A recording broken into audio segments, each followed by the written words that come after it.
Hello बच्चों, let's see this question and the question says formation of ATP in photosynthesis and respiration is an oxidation process which utilizes the energy from.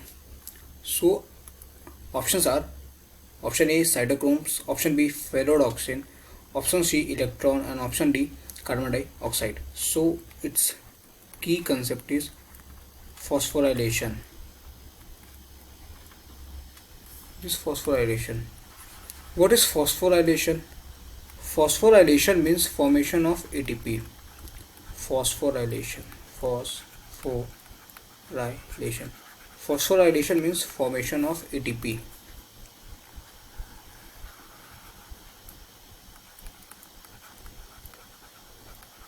How ATP forms?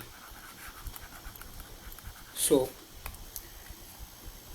in this इसमें होता क्या है? इसमें होता ये है कि एक फुल फोटोसिंथेसिस का एग्जांपल लेके समझते हैं कि नॉन साइक्लिक फोटोफॉस्फोरेशन की बात करते हैं, नॉन साइक्लिक फॉस्फोराइलेशन की बात करते हैं. इसमें क्या होता है? We are taking the example of photosynthesis. इससे ही समझ में आ जाएगा. जैसे मान लीजिए ये फोटो सिस्टम 2 है.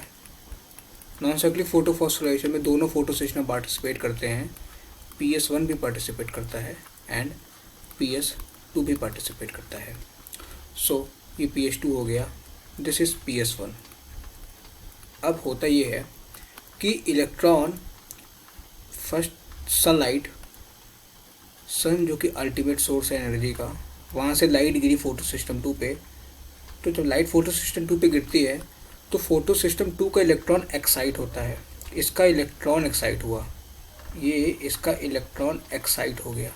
अब इसका इलेक्ट्रॉन एक्साइट हुआ, यहाँ पे इलेक्ट्रॉन एक्सेप्टर के द्वारा ये एक्सेप्ट कर लिया गया इलेक्ट्रॉन. ये इलेक्ट्रॉन एक्सेप्टर के द्वारा एक्सेप्ट करने के बाद इस इलेक्ट्रॉन का फर्दर ये अपहिल ट्रांसपोर्ट था, इस इलेक्ट्रॉन का फर्दर डाउनहिल ट्रांसपोर्ट होगा और ये इलेक्ट्रॉन ट्रांसपोर्ट सिस्टम में पहुंच जाएगा. वहाँ से फर्दर डाउनहिल ट्रांसपोर्ट से फोटो सिस्टम 1 के पास गया. जैसे ही फोटो सिस्टम 1 के पास गया, फर्दर फोटो सिस्टम 1 का इलेक्ट्रॉन एक्साइट होगा साइमल्टेनियसली और ये भी इलेक्ट्रॉन एक्सेप्टर के पास जाता है. ये वाला भी इलेक्ट्रॉन एक्सेप्टर के पास जाएगा. यहाँ पे भी अपहिल ट्रांसपोर्ट होगा और फर्दर फिर डाउनहिल ट्रांसपोर्ट होके ये कन्वर्ट कर देता है NADP प्लस को NADPH में. और जब ये यहाँ पे इसका डाउनहिल ट्रांसपोर्ट ETS में हो रहा था तो यहाँ पे ADP प्लस इनऑर्गेनिक फॉस्फेट से ATP का फॉर्मेशन हो रहा था.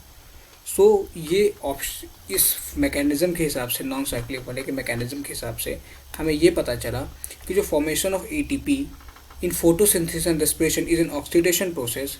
सो ये एनर्जी कहाँ से यूटिलाइज़ करती है? सो ये एनर्जी यूटिलाइज़ करती है हाई एनर्जी इलेक्ट्रॉन से, from high energy electron. So utilises the energy from high energy electron. और ये हाई एनर्जी इलेक्ट्रॉन से कैसे करती है, कब करती है? जब इलेक्ट्रॉन डाउनहिल जाता है. When electron moves downhill in electron transport system, so ATP का फॉर्मेशन होता है. सो ATP forms. So according to this, our answer will be option C, that is electron. I hope you understood it well. Thank you and all the very best.